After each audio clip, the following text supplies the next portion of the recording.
Good morning, ladies and gentlemen. Thank you for being here. I'm Lara Habib. I present business news at Al Arabiya News Channel. This is an hour-long debate, and the main topic is the cross-industry learnings between the public and the hotel sector.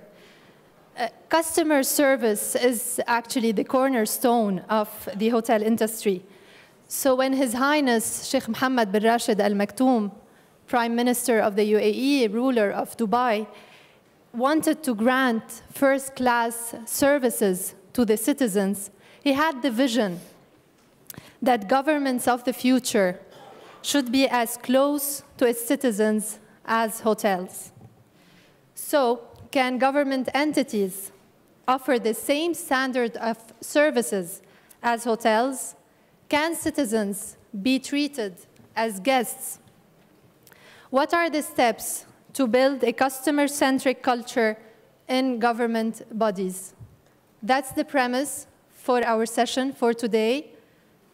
So we are here to learn from the leaders of the hotel industry what are the best practices that can be applied to government bodies. I would like to mention that this is an interactive session, so we would be taking questions throughout the discussion.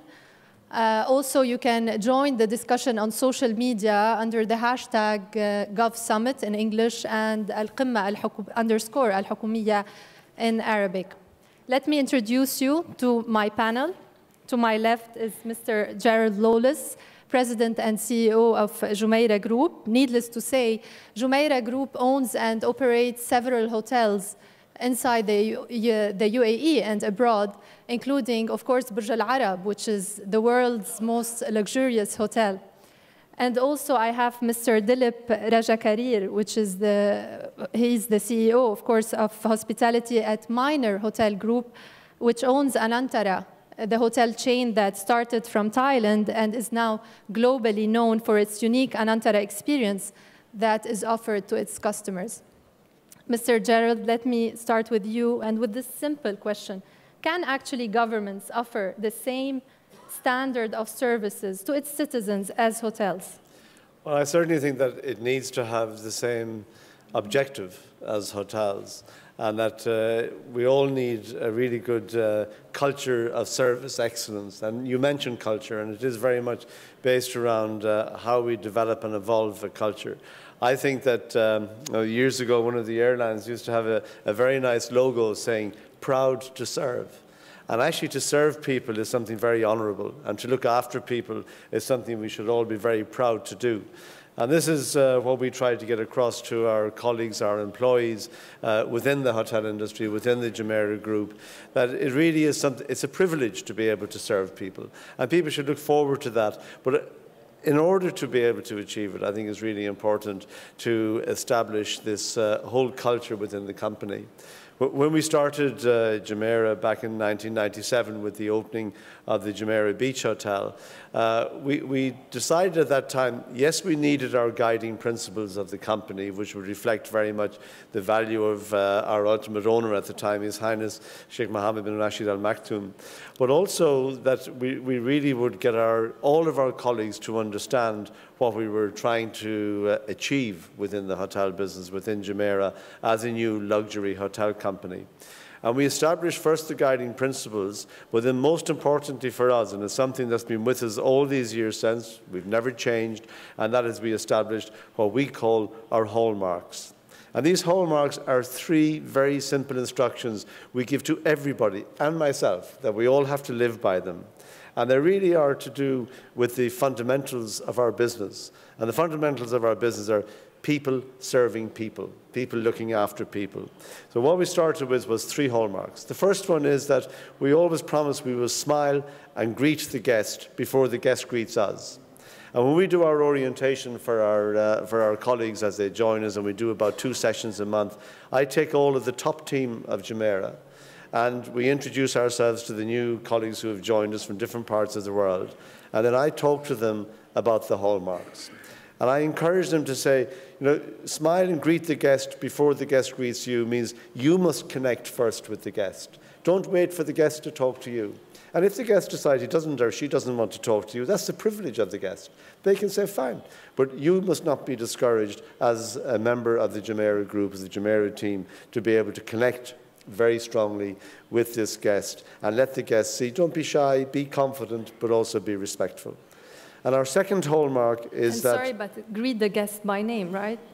Well, not necessarily, because if you don't know the guest's name, and I always say, we leave the way you greet the guest very much to your own intelligence and as the circumstances actually dictate. So it might not be the first by name, because you may not know the person, but it's one way to get to know the person's name if you do say hello and you start the connection. And the second hallmark that we have is that as a first response to the request of a guest, we will never say no. And this is vital, because I think maybe in the West, and I think it fits very well with the Arabic culture and the culture of hospitality in the Arab world. In the West, if somebody asks us something we can't do, we just say no, which here is quite rude. And I think it's good because there our employee, our colleague thinks, well, why is he asking me that? I think the answer is no, but I can't say no. So I have to think, how can I come to a reasonable solution here? And we say, if you can't, you must then get assistance from a colleague. And a very important aspect here you might like to talk about later would be the empowerment of that colleague to be able to make the decision. And then our final hallmark, which is equally important, is that we promise from the senior management down to all of our employees that we will treat them with respect and with integrity. And I want them to treat each other with respect and integrity in the workplace, because the guest sees this. If people treat each other well within the workplace, the guest will feel, yes, this is a good environment, it's a positive environment. So I think that just to start anyway, it's this culture of service with pride, with dignity, and feeling it's a privilege to be able to look after other people and to make them happy. And these steps can be applied to any government entity, in your opinion? I think they can be applied to any circumstances in life, in any industry. And of course, within government. I mean, government is called civil service, public servants, and should be very proud to be a public servant, because you're looking after the public, you're looking after the citizens and the residents of the country. Mr. Dillip, were the steps used at Anantara or at any of your hotels any different in establishing a customer-centric culture? Hi, Assalamu alaikum, and it's really great to be here today. For us, we look at, I think as Mr. Lawless sort of explained, from a hotel sector, and how do you apply that to a government or a public sector, the underlying basics are the same, because service has to be embedded into any culture. And we are here to serve our people, and we are here to provide a service. I think I was quite taken up by His Highness, when he made a statement to say that the government of the future is open for its people 24/7. Now, what does that mean? It doesn't mean that we have to be all up waiting and working 24/7. I don't want to scare you to say that you have to work 24/7, but that's not that's a literal sort of interpretation. But what it means is, it's just how do you provide service? Service is given, but what makes you the best, or how do you benchmark yourself with the best, is how do you actually exceed that service expectation. And that becomes the success of any organization today. It can be a government sector, it can be a hospitality thing, but the common thread is all about service. And today, if you look at the hotel industry, we have different types of guests. We have guests who are corporate. We have guests who are groups. We have guests who come for leisure. If you take that and apply it to a government sector, within the government industry, there are various industries. You have tourism, you have health, you have security, you have transportation. So how does the service culture actually get embedded into these different organizations? It's different. If you take, say, health, the government's motivation is to provide the best health service to its people. And how do you do that? So basically, you have a vision, which is actually inspired by His Highness. how does that vision then get cascaded down into the organization? You know, we always talk about tone at the top. Now, when you look at the hospitality or hospitals today, you know, you want to be the best. So the investment has to go in to make the hospitals the best. Now, how do you then create the infrastructure, you know, so that you have the best doctors, you have the best equipment, you have the best service, and most of all, you have your people who are sort of fully satisfied with the services you provide. Is there a common code? Like, he gave us an example of greeting the guests before he greets you. Is there a common code that you teach your employees? Absolutely. That can be applied also to government entities? Yes. I think it's whether you're a guest or whether you're a customer, if you're greeted, you know, if someone says to you, when you enter our hotel, and if you're greeted saying, Salam Alaikum, that is, you know, you touch the guest's heart. And it's really important. The greeting is really important for us because, you know, people forget, you know, all the hotels, you know, we do have issues with service. We do have issues with, you know, sometimes the product. Sometimes there's something not working. But as a guest, if someone comes and speaks to you and said, oh, Lara, we're really sorry that we heard that you did experience a guest issue. We're really sorry, and we will make it right. You know, you're going to forget it. And today, the technology is such, you have to address any guest issues before the guest leaves the hotel. It's really important. Because today with Facebook, with Twitter, with everything you have, if there is an issue and the guest leaves the hotel unhappy, of course. We're going to discuss social media later, but I want to mention here, because since you own the Four Seasons Hotel in Thailand, I've been there, and I can't tell you how special I felt when everyone greeted me by my first and last name. So I wanted to mention that. Mr. Gerald mentioned the empowerment of a colleague. We have heard some practices by some hotels on how they empower their employees. It's well known, the $2,000 policy of Ritz-Carlton. They would give their employees $2,000 and they are free to use it to solve a problem of a customer without going back to the manager. Can this be applied to a government employee, in your opinion? Yeah. Yeah, I think absolutely. Why couldn't it be? I don't say that you have to disclose how much the amount is. I'll tell you an interesting anecdote. About 10 years ago in Jumeirah, we decided that we'd like to hear what what the big businesses in Dubai think about us as a brand. So we brought in about, I think we had about 20 CEOs who worked with us for a day and a half and telling us what they thought of the company, how they think the company should be taken forward, and what we should do in the future. And one gentleman made a very good point. He came up and he said, you know, I really like your second hallmark, that you never say no as a first response. But what you don't do properly in Jumeirah, this is 10 years ago, he said, is you don't give the authority to the junior staff behind the front desk or whatever to make the decision. And he gave the example, I can stay in your hotel. It might cost me between $600 and $1,000, depending on the time of the year. And then we have a discussion about whether or not I used a Coca-Cola from the private bar. And he said, you know, Coca-Cola costs you 50 cents. So why don't you allow your employee to use his or her intelligence? You have the technology to be able to track whatever discounts or whatever allowances are being made. So obviously if somebody is abusing it, you can always call them aside quietly and say, you know, this is a bit too generous. So we have done that, and we took that advice very, very much to heart.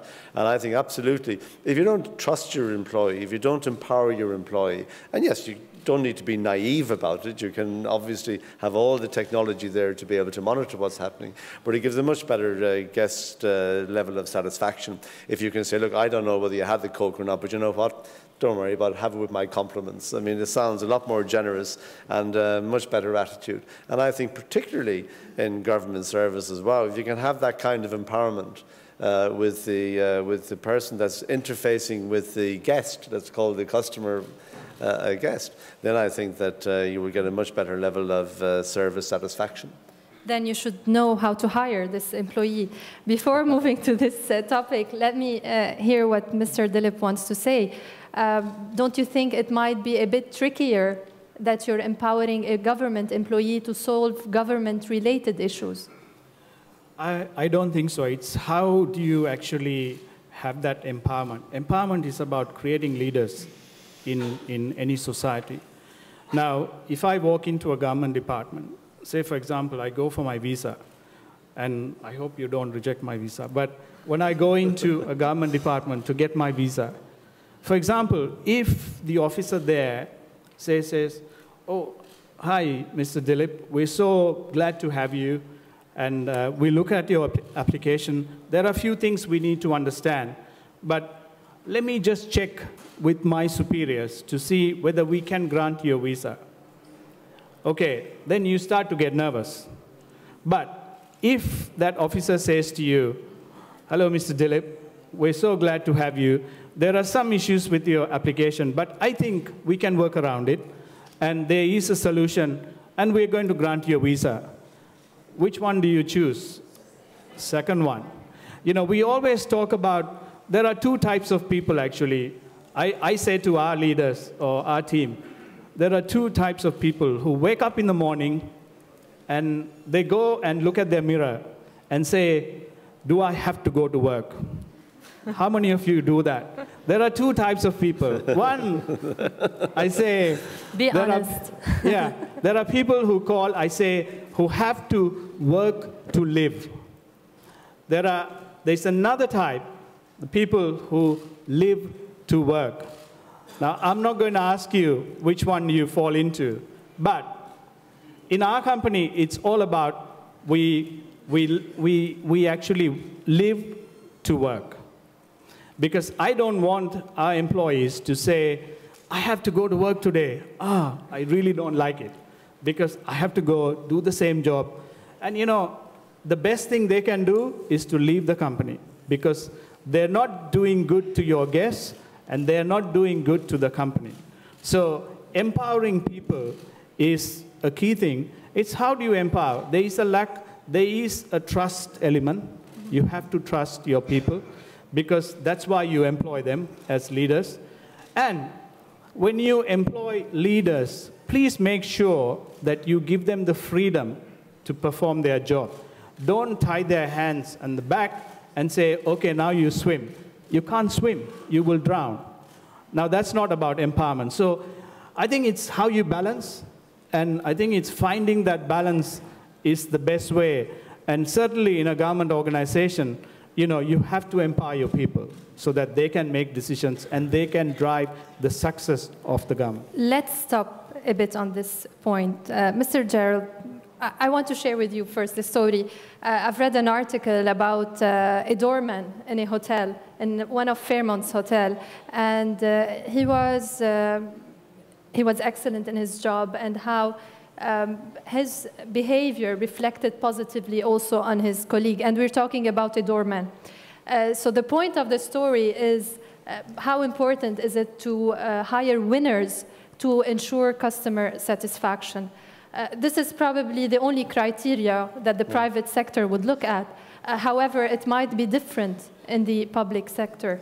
What do you think? There might be policies, there might be other considerations when hiring a government employee. No, sure. I mean, are you asking me? Or I think that I accept that, you know, you need to employ leaders or potential leaders, but I actually prefer your definition. You need to employ winners, first of all, because you give the idea of a doorman. And we've had similar experiences. We had this great guy who unfortunately has left his sense, but Bashir was his name, and he worked at the Jumeirah Beach Hotel. And Bashir was the best doorman I've ever seen. He was from Karachi, and he actually gave us the idea that, you know, certain people do jobs and they do them excellently. And because of whatever reason, his background, his education, his training, he said, well, you know, that person has reached a ceiling. Now, we've got to make sure he is more valuable to us as a doorman than he is as an assistant front office manager, for example. If we promote him, we will destroy him because we've got the right man in the right place. Now, how do we motivate him? And this is really what it's about, is how do you motivate people who are doing a fantastic job, as you say, creating winners and keeping them as winners. So we came up with this concept of having colleagues, as we call our employees, of exceptional value. So we said we would take about 100 or 200 of these every year, and we would add to the cohort, and we would say, right, you, Bashir, you're a great doorman, but we know if we push you too far, that we will actually undermine you. So what we want to do with you, Bashir, is we said, you are, for example, we have grading A, B, C, D, E. You are grade E, and that job is grade E. However, while you're doing that job, we're going to upgrade you to grade D. And then we're going to talk to you about, are there things that you really need in life? Do you have family in Karachi? Do you have a son that wants to go to university? Can we, as an enlightened employer, and I don't think it matters whether you're a government organization or a private sector employer, you can always come in to do these motivational things. And that's how you create huge loyalty to the company. And you also create the winners you talk about. And ultimately, I guess, if they have the potential, they can have the potential to be leaders as well. But not necessarily, by definition, not everybody can be a leader. Otherwise, you have chaos. You have to have that kind of situation where, you know, a lot of people say, you know what, I don't want the responsibility of being general manager of the hotel. I just love being a valued doorman, a doorman that I get well rewarded, my company loves me, and I can help my family and look after my family. Let me be clearer with Mr. Dillip. We have heard stories about how sometimes government employees can be inefficient because they were hired through probably nepotism or favoritism, especially in third world countries. So do you think that the public sector is able to attract the same competent employee, given these factors? That's a tricky question. You mightn't get that visa, did it? Yeah.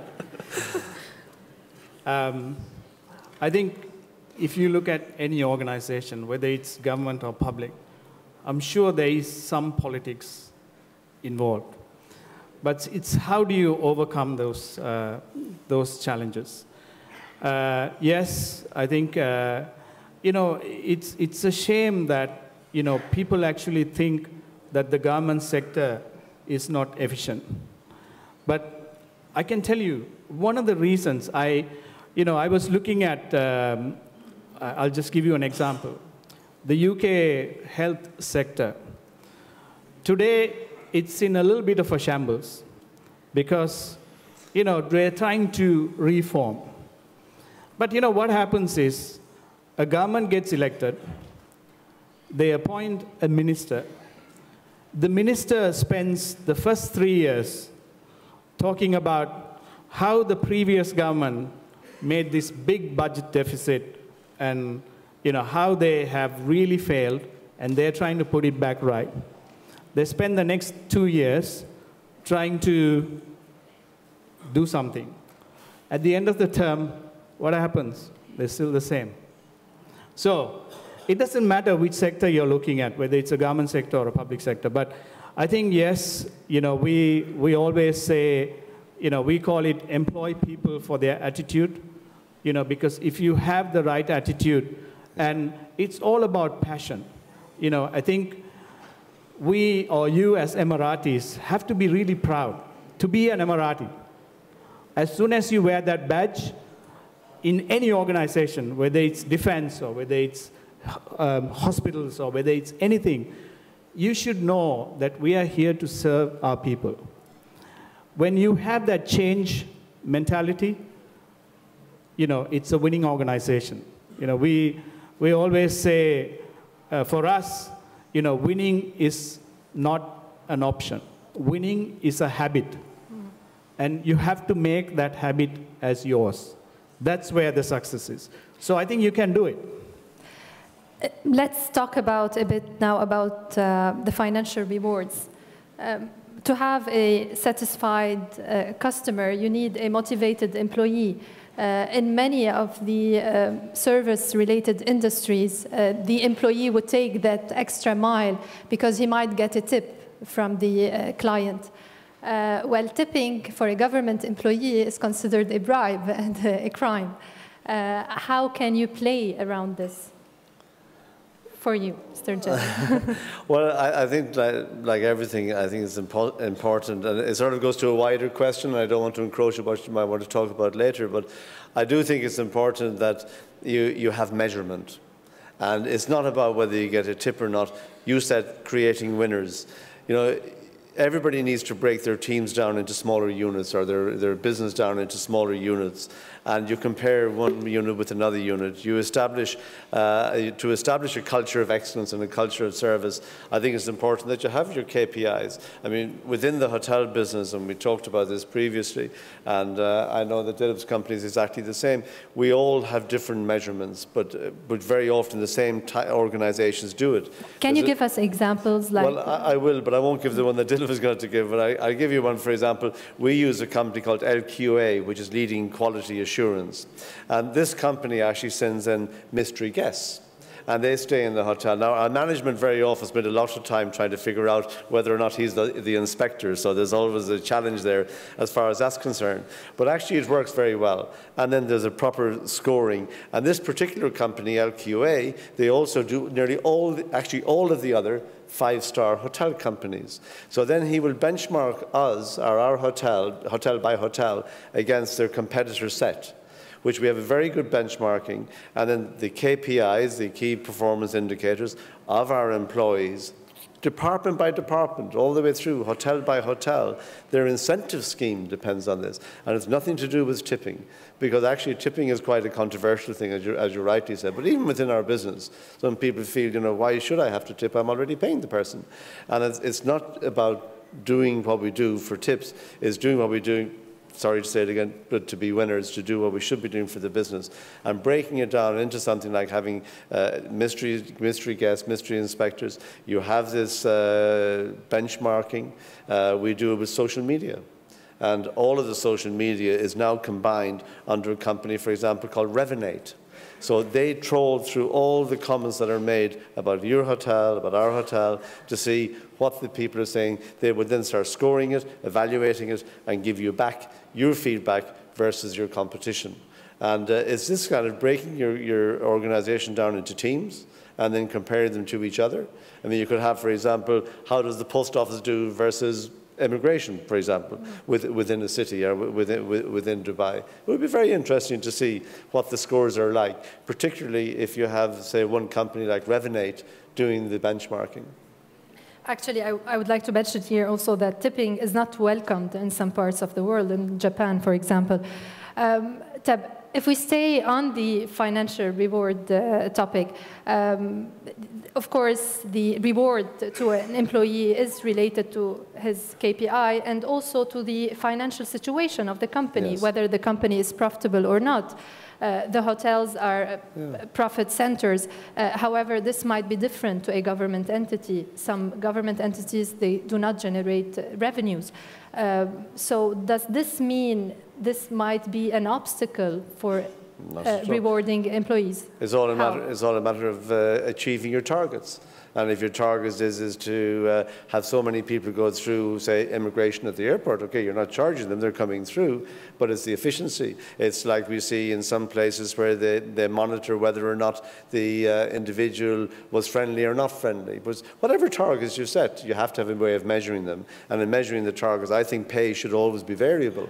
And there should be the fixed pay and the variable amount, and the variable amount should be set on incentives. And these incentives don't always have to be financial.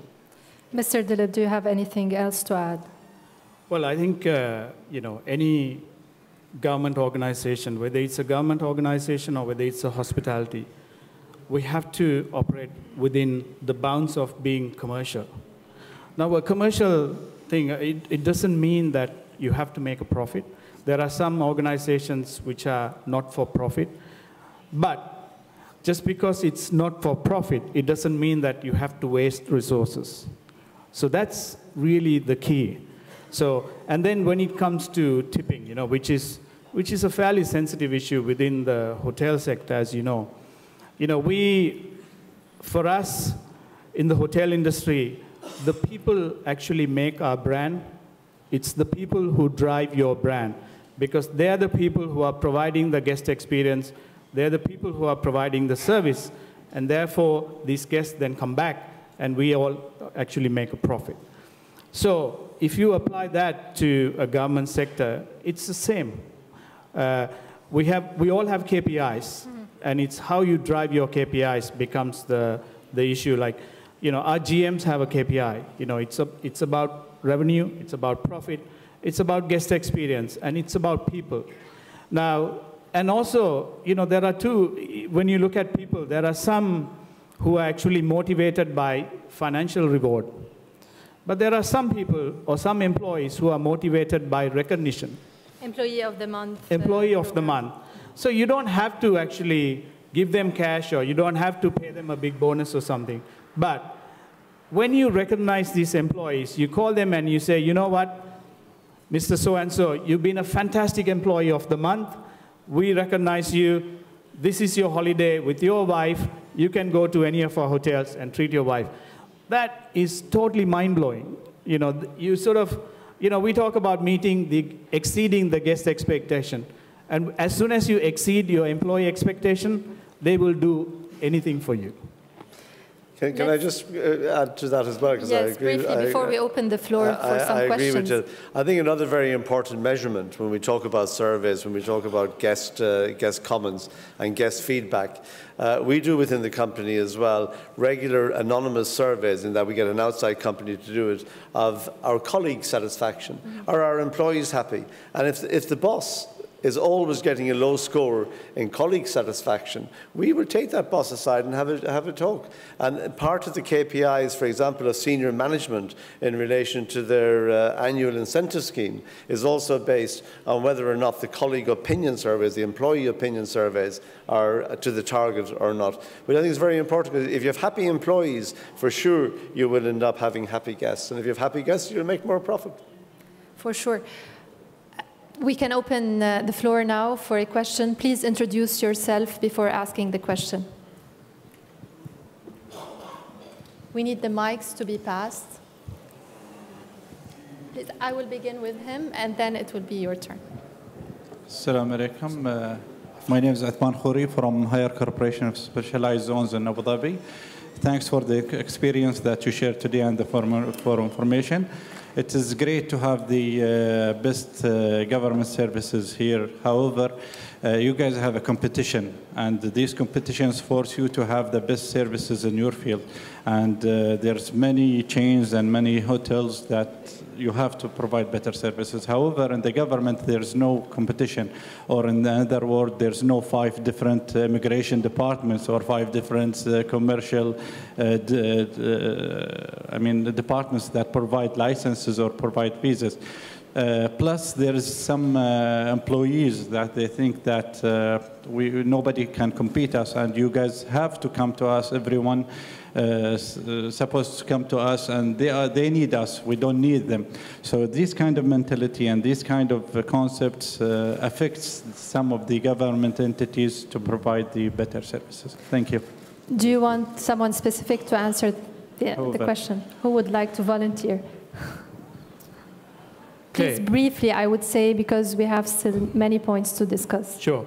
I think the basic underlying concept can be applied to any department.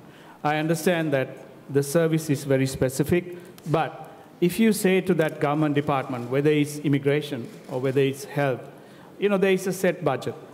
And how do you actually spend that budget? And how do you actually exceed your guest expectation? How do you measure it? You know, and is your guests happy?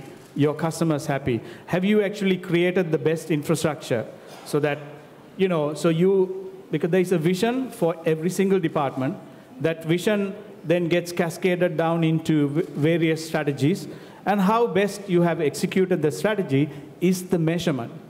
So we always say, you know, I think the Dubai government has also introduced a performance management system or performance thing. It's all about what gets measured gets managed. If you don't measure, you don't manage. So it doesn't matter whether it's whether it's any department. But I think, the measurement criteria becomes important. And actually, you can measure whether you have actually achieved the ultimate vision, which has been set by the government, so that you know that you've achieved your KPIs. And I think also you can create that internal competition to ensure, you can say that, okay, you have, sorry to always go to immigration, but you have immigration at the airport, you have immigration in the city, where people come for visas. How do the different teams do? How are they comparing to each other? And I do think you motivate people very well by good leadership. We will take one more question. Yes, Engineer Abdul Khadim from Sheikh Zayed Housing Program. Actually, my question regarding the level of service. How to make it sustainable? The service, because it's from people to people. So it's the people is coming, for example, having a very big problem. Any circumstances, the level is coming, usually it's not sustainable. How do I make it sustainable? Whether with this administration or with this company or wherever. Thank you. Gerald. I think it's a great question because so many different things are of a cultural nature. We feel that if somebody doesn't smile at us, that's not nice, that's not friendly. Other cultures might say, well, that person's been a bit too friendly with me by smiling at me, and why is he smiling at me?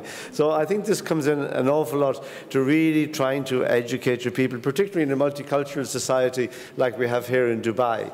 And we always talk to our employees. We have 140 different nationalities working for Jumeirah in Dubai at the moment. And to try to then look at how many different nationalities do we have staying with us as customers?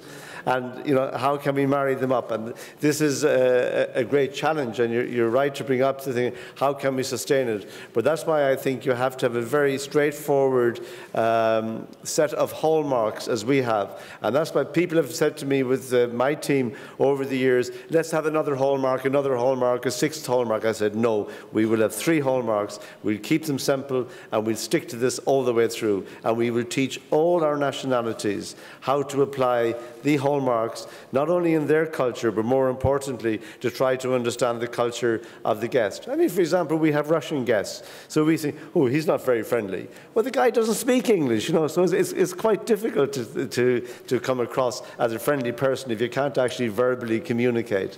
So I'm not really answering your question except acknowledging that there are lots of challenges, but I do think in keeping, say, something like your hallmarks to a limited number, keep them simple and keep repeating it and keep training people to handle different people in different ways and not to become discouraged because somebody might not be friendly. It might be just they don't understand what you're saying.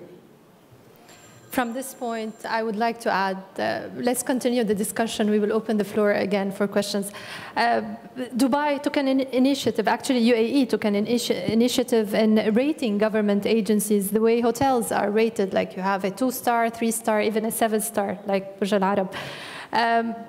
It's based on 123 criteria on 8 different sections. How much do you think this would be a paradigm shift in ensuring the consistency of customer service?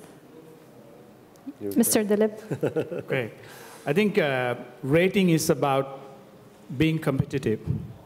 And being competitive is how do you win. So it's important. Various government sectors can be rated. They can be rated using different measurement criteria, the same as hotels. When we as hoteliers, we get rated, whether it's a 3-star, 4-star, 5-star. And, there is a brand, there's a brand affiliation where, as a guest, you would say, oh, I like to go to Anantara. You know why? Because last time, they really blew me out. The service was fantastic, and the employees were really good, and you would go. And that's a rating. That's the best rating you can get. So therefore, even within the government sectors, you can apply rating.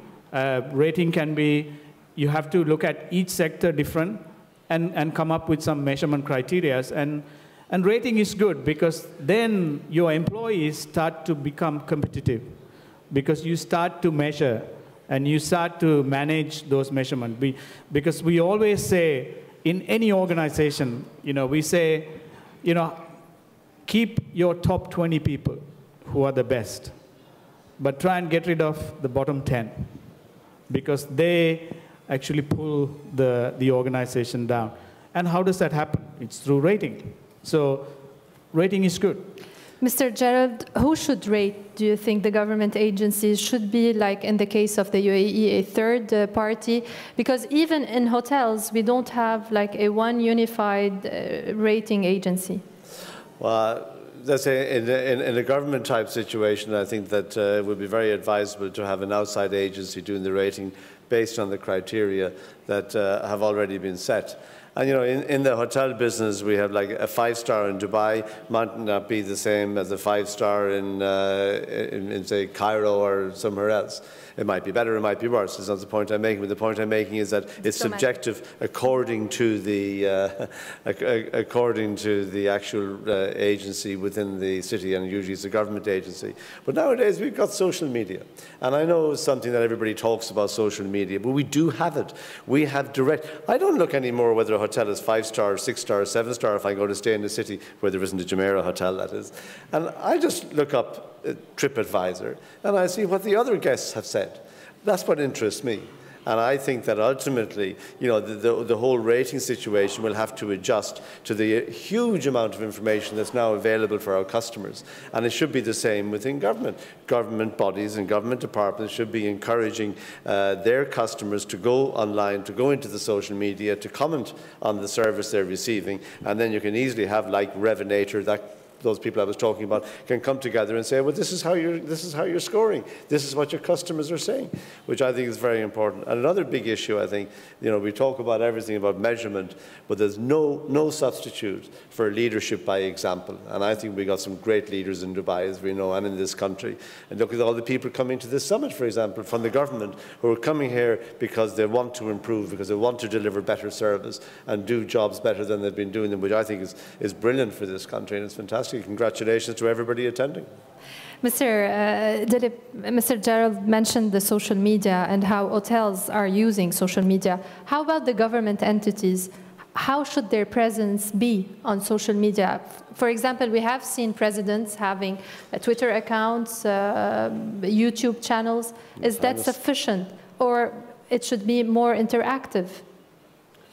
Well, I think it's both. It has to be interactive, because then it becomes a two-way communication as to, you know, people's comments.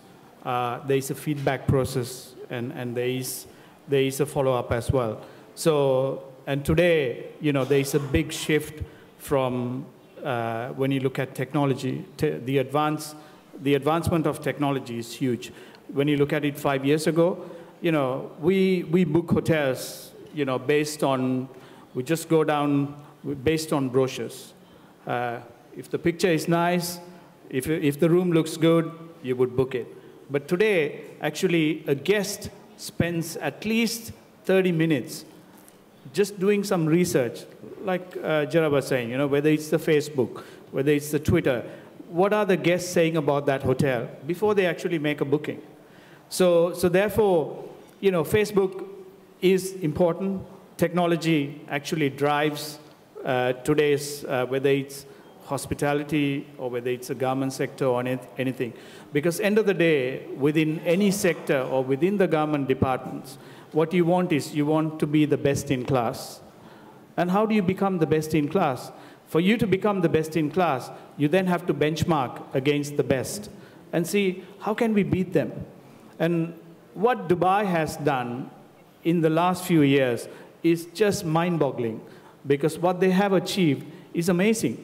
They've created the infrastructure, they've created the resources, whether it's the people, whether it's the finance, whether it's the infrastructure, whether it's the logistics, whether it's the technology, it's all done. The 2020 vision is amazing, because you have a vision which is another 10 years ahead, and how do you achieve that vision? It's all about, like, you know, how do you become from a linear organization, like just looking within the box, to become an exponential organization, which is now looking outside the box, is fantastic. So I think, you know, I have to say, like, I have to agree with Gerald, like, you know, I think what Dubai has set the tone in terms of the future, in terms of the people, in terms of the various industries, and how they're going to achieve it. And the record, the last 10 years, they have done it. Can they do it the next 10 years? Absolutely. So this becomes, I think most of the other organizations will look at Middle East to learn from the best practice. I think, I think that's something the people of the Emiratis have to be really proud of. So he's going to get the visa, right? Yeah, you're in. Well, if we're talking about social media, we need to stop a bit and discuss the issue of bad media. Because an unsatisfied customer in the physical world, he would tell like 6 of his friends. However, on social media, he can tell 6,000 of his friends. So how can you control bad media on social media? Yeah, deliver good service and you won't have bad media. And if it's malicious media, you can complain to the TripAdvisors of this world and say, this person never stayed in my hotel and he's complaining about it, for example. So it's malicious. And we certainly, like most of the hotel companies, have our management and have our own monitoring as well as an outside agency, and we're very careful to make sure that we respond. Sometimes we respond offline, sometimes we'll respond online, depending on the actual circumstances. Should you have like a third party monitoring all the mentions about your hotels? Well, we do that anyway. Yes. Yes. I mean, it's just like you monitor press cuttings and everything, and what the press is saying about you. You monitor what the media is saying about you, what social media. Absolutely, I think everybody does it because you just really have to nowadays. And this should be the case also in government entities. I'm sure that if government is encouraging comment on the social media, it's very important as well to ensure that it's monitored. And fair, because as you say, it's not always fair. Also, we have an issue of e-services that are offered by the government. A survey done by Google and Booz showed, for example, more than 40% of internet users in the GCC, they don't know that they can pay their fines online. So we have a problem then in advertising our services. Shall we do that in the most efficient way on social media? What's the way that you used as hotels when you started introducing your e-services? Well, I think what's really important is to have a very good website. And the website needs to be interactive, it needs to be user-friendly, and it needs to encourage people to go more and more into it. I would definitely get everybody who wants to go online with us.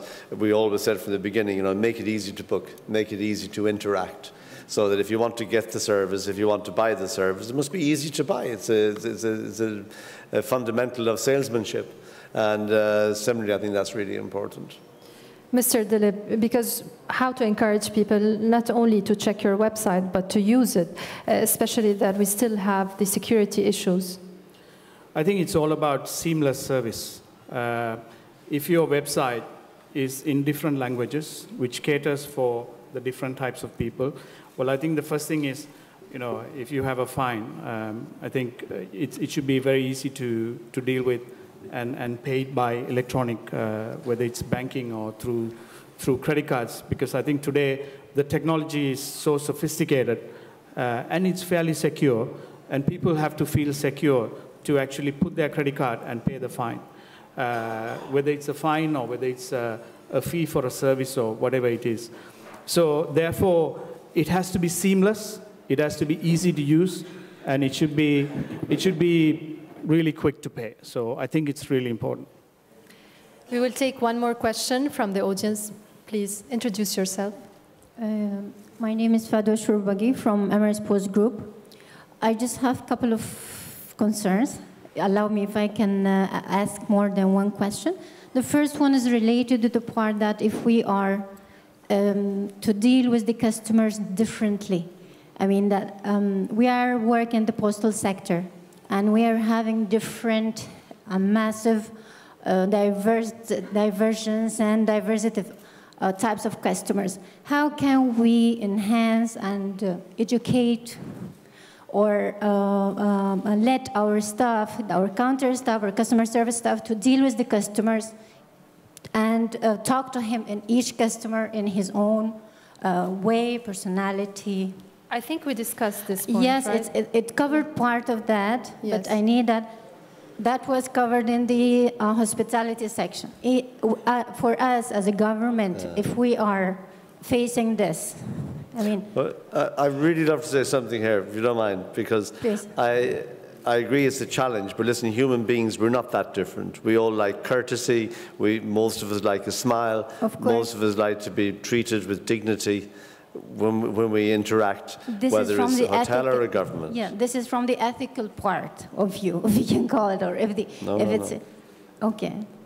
I think it's very, very much from the fundamental of service delivery is the attitude of the person on the other side of the counter to the customer. If that attitude, and you talked about it, to hire people with attitude, train social skills, and make it relevant to the nationality, that's not a problem. But it's got to be learning, development, training, and hiring for attitude, and instilling the positive attitude.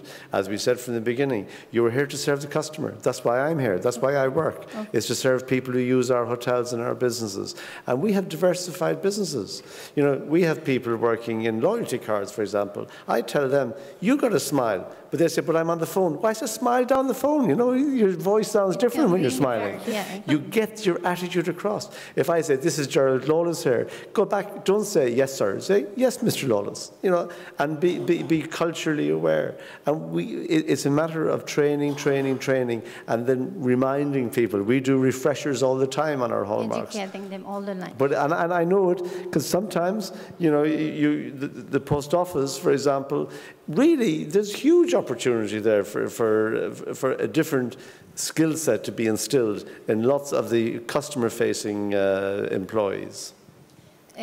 Your second question, the other briefly. part, briefly, and sorry for that. It's related to the KPIs that we're saying that each one has to have a certain KPI for his attitude, for his performance, for everything. When measuring this, as we're having, we have to have measuring tools, that is to evaluate. And is there any possibility that we are, at any point, might think that these KPIs being set for a certain level or person or designation is not in the right format, or it's not in the right criteria, if we can call? Mr. Dillip, would you like I'm to not answer clear. that? KPIs, can we reshape them in the middle of the evaluation or upon the results of the evaluation? Can this be done? Well, I think, you know, once you set KPIs, there is a clear expectation from both parties, from you as to what you expect from your associate, and your associate knows what you expect from you. So I think it's clear. But in the middle, if you try and change KPIs, you know, it becomes confusing. So therefore, unless otherwise the strategy has changed, you know, where you have to reshape, then it's okay. But I think, you know, sometimes it's very clear that your voice, the tone has to be clear, you know, and the measurement criteria has to be measurable. You know, any KPI has to be measurable. Let's move to another point. We've talked about e-services. How about the M-services? I have seen recently that both Burj Al Arab and Anantara introduced the mobile application. And we have seen last year Dubai launching the M-Government initiative aiming at introducing all government services on mobile applications within 2 years. Is this the new e-government? Laura, everybody will be gone for lunch because they've heard the food is so good at Jumeirah. You know? They're very hungry. We're briefing. The mobile apps are important, and I think mobiles also have to become more user-friendly, quite frankly. We found out that we put our Wi-Fi into our limousines from the airport, which again gives it an opportunity, much greater opportunity for a guest to start the check-in process from the car. I personally don't know. I mean, everybody says mobile apps, and we're, you know, my people say it in IT, so we go for mobile apps. But they're nice to look at, but they're not always the easiest thing to make an actual booking on a mobile app. But it's coming more and more, and it will happen. Okay, so my last question would be to Mr. Dillip. If you were head of a government, with very low customer or citizen satisfaction score, what would be your priorities in the first 100 days? Now, your visa really depends on this now. It's very clear. I think you will have to, as I said before, you establish the vision. You then set up the strategy. You set up an action plan. You put some timelines. You put some measurement criteria. And you keep doing this over and over and over again until you have 100% guest satisfaction.